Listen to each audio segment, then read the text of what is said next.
Well, changes are coming. Montreal-based multi-platform music and video service provider Stingray has plans to acquire Newcap. The Canadian company has over 400 million subscribers worldwide and are best known in Canada for their commercial-free streaming service, Stingray Music. So we're really excited about the opportunity to be working with them. We are going to be their terrestrial radio division, basically. They have no current broadcasting assets on the terrestrial side, so this is a great alignment for future. Newcap currently holds over 100 radio licenses across the country. The expansion by Stingray could make them one of the country's largest multi-platform music providers. The $506 million transaction is pending approval by the CRTC. We are business as usual. You know, we're open for business. We're going to work our best to deliver the best possible products going forward. This is just going to add to that, and so we're really excited about, you know, the offerings that are going to come out of that, you know, in the future, to be able to present those to our clients and our listeners and our viewers. The approval process could take 6 to 9 months. Well, Lloydminster kicked off Mind on Health and Safety Week Wednesday with keynote speaker Stuart Ellis-Myers. The motivational speaker shared his experience with depression and anxiety in the workplace. Josh Ryan has more.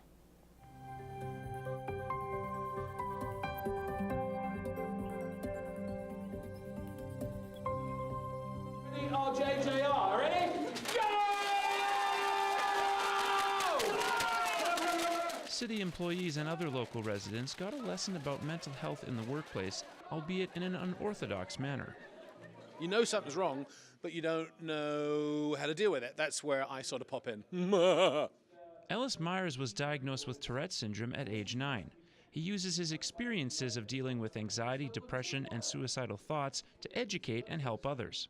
All I wanted to do was to take that, turn it inside out, and to share with people that if you are going through anxiety, if you are going depression, you're probably thinking you're isolated, and you're not.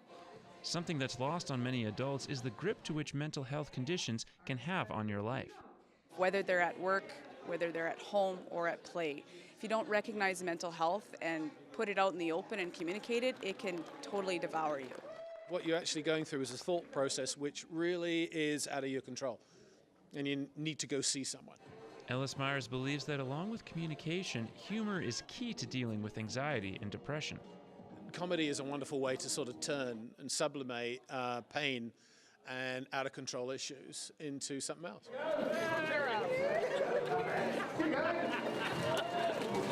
Not only does it help process those issues, but communication lines then open up.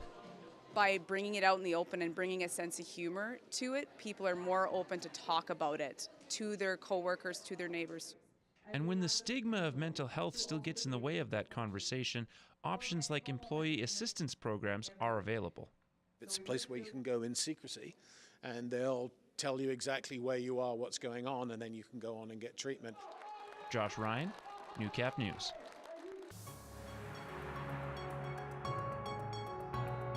This is Newcap Sports. Well, the Lloydminster Liners football program has seen its share of success since it began over 2 seasons ago, and much of that success is attributed to hard-working coaches like the U16A program's newest bench boss. Lance Phillips has more. When the U16A Liners begin their season on the diamond, they'll do so with a familiar face to many in the softball ranks. Well-known coach Tracy Blanchard is back after a brief hiatus, and it all makes sense given her love of the game. Whether I'm watching baseball, the Blue Jays on TV, I love getting involved in the plays, you know, knowing what could possibly happen, being prepared to, you know, react and call the next play. And now she's sharing that love of the game with her new crop of players who are reaping the benefits of Blanchard's in-depth softball knowledge. She knows the game really well, and she'll explain, if you don't understand something, she'll explain it until you get it, and she won't give up on you and will help you until you understand what you're doing. Tracy is die-hard. She is die-hard softball. Everything about her is so intense, and it just makes everybody else want to be so intense. And she knows what she's talking about, and she really, really knows how to teach it to us. The girls are fantastic. You know, this age group is really a good group to work with. Blanchard's coached in Lloydminster for years and is well respected amongst her peers. But a year off wasn't really time away. Blanchard was regularly at events throughout last year's liner season, and the itch to coach again needed to be scratched. I missed it, obviously. You know, when you're not on the ball field, everybody, I guess, last year was like, what happened to her? Where was she? But, you know, I really needed, a little bit of a break after going so many years in a row, and then to come back fresh and have some new faces, it's really exciting. Lance Phillips, Newcap Sports, Lloydminster.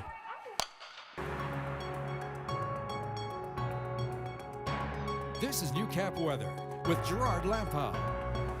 Welcome back, everyone. After a hard day, it'd be nice to just come on back and chill with your favorite beverage. I'm seeing tweets on Twitter already. Folks are talking about the first meal in the field for Plant 18. Like, wow, this is amazing here. Let's put this map into motion, see what we're dealing with going forward there. We'll be able to sustain it. We're seeing some areas of precipitation, yes, but I'm saying it's not a crazy a lot. It's similar to what we saw yesterday. It was off in the distance, but nothing really materialized, and pretty much of the same going forward. A mix of sun and cloud and some areas of precipitation around, and similar temperatures, again, 19s with a little push, maybe 20. 20 for Edmonton, Vegreville, for Wainwright tomorrow, 21 in Provost, Macklin areas. Off to the northeast there, a little cooler for 11 at Isle Cross, 15 at Green Lake, 16 Meadow Lake, 17 St. Walburg, a couple 19s for Maidstone and Battleford's area. So producers who didn't start today will certainly be starting up tomorrow.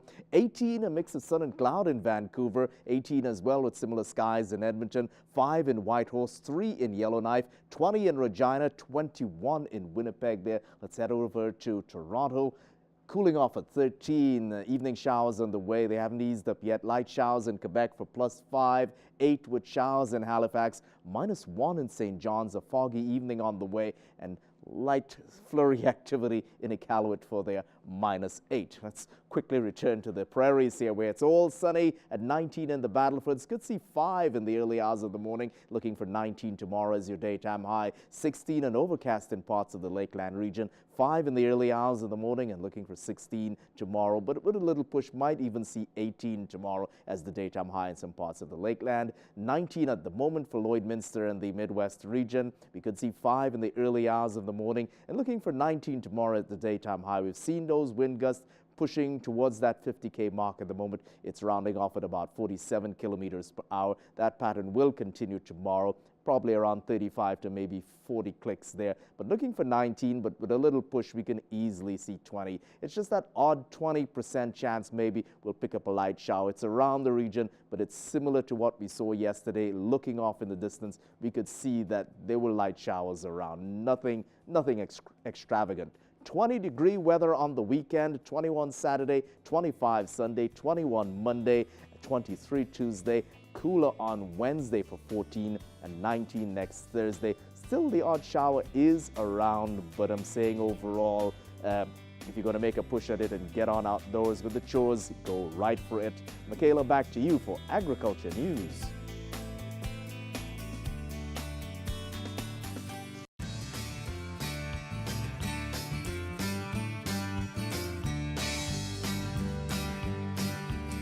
Well, the wait is over. Ag producers are out in the field getting seeding season underway. Sean Parsons is in this 180-acre field just north of Lloydminster. Just fertilizing ahead of the drill, work the ground a little bit and put down a little bit less fertilizer with the seed, so make a little bit of time. Following a hectic winter and a sluggish spring, producers around the region are anxious to get back to business. I would have started fertilizing a week ago probably if I could have, on an average year, but about a week behind. About a week behind. Okay. Parsons will seed wheat on Monday. Seeding is already underway in the Paradise Valley area. Many more producers are expected in the field this weekend, and early next week. Motorists can expect to see more farm equipment on the move on area highways. Well, the concept of paying it forward got a big shot in the arm with Ag Education Day. In this week's Agriculture Report, Gerard Lampow meets a grain producer who is investing in our future, starting with our kids.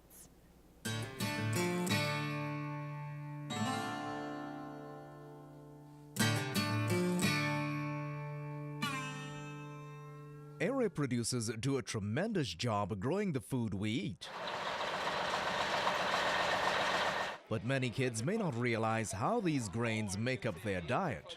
The barley, oats, wheat, canola, there's faba beans, flaxseed. For Maidstone producer Keith Fournier, it was a no-brainer to spend some time with the kids at Ag Education Day. A lot of the breakfast cereals we'd have, so whether it's the bread we have toast with, it could be the cereals, it could be muffins, it could be bagels or pancakes. Then there's all the soups made using peas and other pulses, and the numerous canola-based products.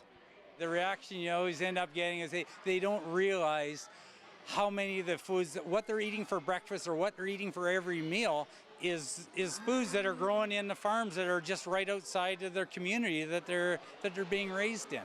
Fournier readily sees the importance of producers taking the time to share our food story. We've been a couple generations away, and so that disconnect seems to be getting wider. And so it's nice to be able to just share that knowledge of the food they eat and where it comes from.